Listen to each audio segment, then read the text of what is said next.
Hello once again and welcome to another episode of Euroman Movie Report.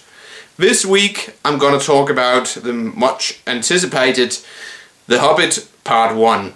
In general, I am very impressed with the movie.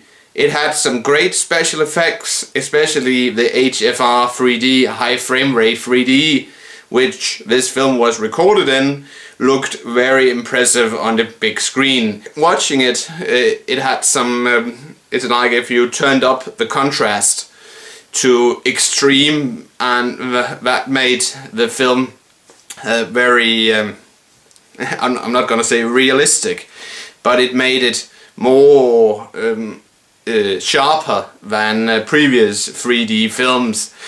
And in general, the acting, for instance, Richard Armitage as Thorin Oakenshield and Martin Freeman as young Bilbo Baggins, they did a good job playing their parts, especially Richard Armitage as this tortured crown prince to the dwarf kingdom, a kingdom he didn't possess anymore, and he was great at portraying this.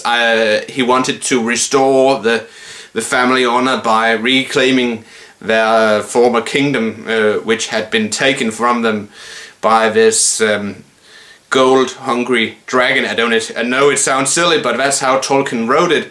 This gold-hungry dragon, Shmeag, who we didn't get to see completely, only a few scenes of it, and I'm very much looking forward to seeing Shmeag in his complete form next year in the 2013 sequel to this Hobbit film. But yeah, and the other actors, they did a good job as well, but one thing which bothered me about The Hobbit Part 1, that was the whole story. It had some, it was okay, but it's supposedly based upon the first 6 chapters of The Hobbit. But in my opinion, these first 6 chapters, nothing much happened. It was like, yeah, they had the fights with the orcs and the trolls, but unlike the previous films, Lord of the Rings, The Two Towers, Return of the King, this film here, it didn't capture me as much as the previous 3 films. And I understand now why Peter Jackson, he made the other stories into films first, because if this film is a prelude to what the other films in this prequel series of the Tolkien Lord of the Rings universe are gonna look like, I must say that they are a bit flat compared to the previous Lord of the Rings films, which Peter Jackson released almost 10 years ago. But let's wait and see how the second film plays out. But in general, this film was okay, but the story was a bit boring sometimes, and too much dialogue. It wasn't as exciting as I said, the previous films, but yeah. And of course we had a cameo by good old Christopher Lee as Saruman the White before he turns evil, you know. And he did an okay job as well.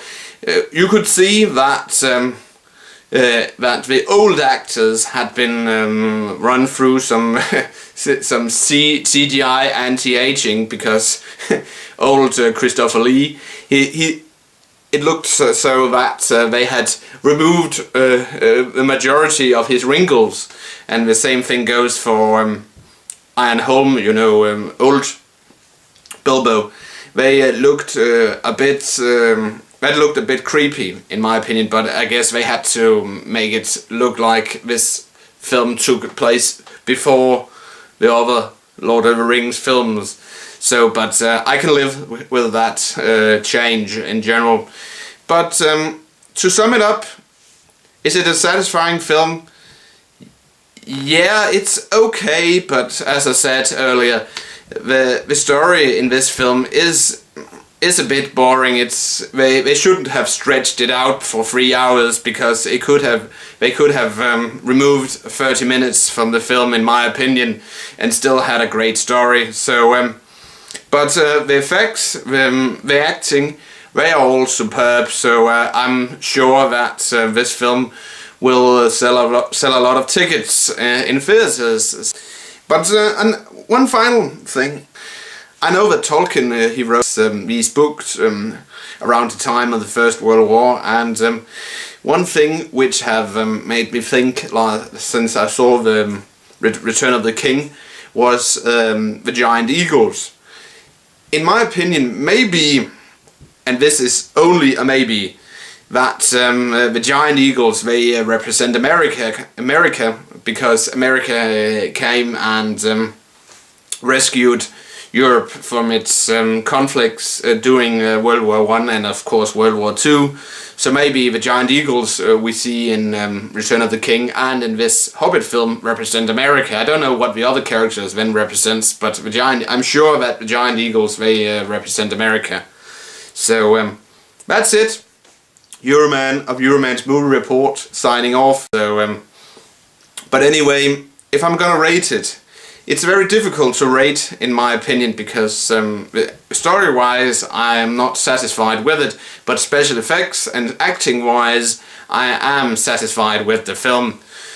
So I would say 4 out of 5 Coca-Cola bottles, and I'll see you in the next movie review. Bye for now. And if you liked this review, please subscribe. Thank you very much. Bye for now.